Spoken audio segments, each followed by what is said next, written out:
Kasaragod Karadka agriculturist welfare സഹകരണ സൊസൈറ്റിയിൽ കോടികളുടെ തട്ടിപ്പ് നടത്തിയ കേസിൽ മുഖ്യപ്രതിയടക്കം 2 പേർ പിടിയിൽ. സൊസൈറ്റി സെക്രട്ടറി കർമ്മന്തൊടി സ്വദേശി കെ രതീശൻ, ഇയാളുടെ റിയൽ എസ്റ്റേറ്റ് പങ്കാളി കണ്ണൂർ സ്വദേശി മഞ്ഞക്കണ്ടി ജബ്ബാർ എന്നിവരാണ് പിടിയിലായത്. തമിഴ്നാട്ടിലെ നാമക്കലിൽ നിന്നാണ് ഇരുവരും പിടിയിലായത്. ഏറ്റവും വിലക്കുറവിൽ ഏറ്റവും മികച്ച ഫർണിച്ചർ ഉൽപ്പന്നങ്ങൾ സ്വന്തമാക്കുവാൻ നാലപ്പാട് ഇന്റീരിയേഴ്സിൽ തന്നെ വരണം. Nalappad interiors, opposite കെവൽ hospital, Nullippady, Kasaragod.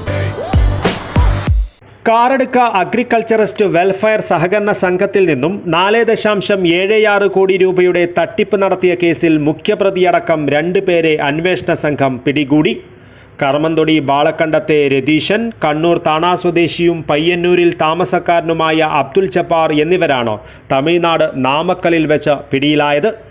Bekal DYSP Jayan ഡൊമിനിക്കിന്റെ നിർദ്ദേശപ്രകാരം ആദൂർ SI അനുരൂപും സംഘവുമാണ് ഇരുവരെയും പിടികൂടിയത്.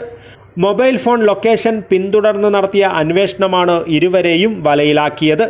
തട്ടിപ്പ് പുറത്തു വന്നതിനു ശേഷം ഒളിവിൽ പോയ ഇരുവരും ബംഗളൂരു, ഷിമോഗ, ഹാസൻ എന്നിവിടങ്ങളിൽ താമസിക്കുന്നതിനിടെ പോലീസ് പിന്തുടർന്നതോടെയാണ് ചെന്നൈയിലേക്ക് കടന്നത്.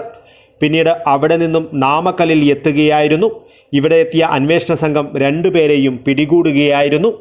രതീശൻ സംഘത്തിൽ നിന്നും കടത്തിയ സ്വർണത്തിൽ നിന്നും ഭൂരിഭാഗവും അന്വേഷണ സംഘം തിരിച്ചു പിടിച്ചിട്ടുണ്ട്. തട്ടിപ്പ് കണ്ടെത്തിയതിനെ തുടർന്ന് സഹകരണ വകുപ്പ് ജോലിയിൽ നിന്നും മാറ്റി നിർത്തിയ സമയത്ത് മെയ് 9 സഹകരണ സംഘം ഓഫീസിൽ അതിക്രമിച്ച് കടന്നാണ് സെക്രട്ടറി കെ രതീശൻ പണയ ഉരുപ്പടികൾ കടത്തിയത്. ഇത് പിന്നീട് സുഹൃത്തുക്കൾക്ക് പണയപ്പെടുത്തുവാൻ നൽകുകയായിരുന്നു. ഒളിവിൽ പോയ രതീശനെ പിടികൂടാത്തത് ഇടപാടുകാരുടെ കടുത്ത പ്രതിഷേധത്തിനിടയാക്കിയിരുന്നു. തുടർന്ന് പ്രതികൾക്കായി ലുക്കൌട്ട് നോട്ടീസും പുറപ്പെടുവിച്ചിരുന്നു.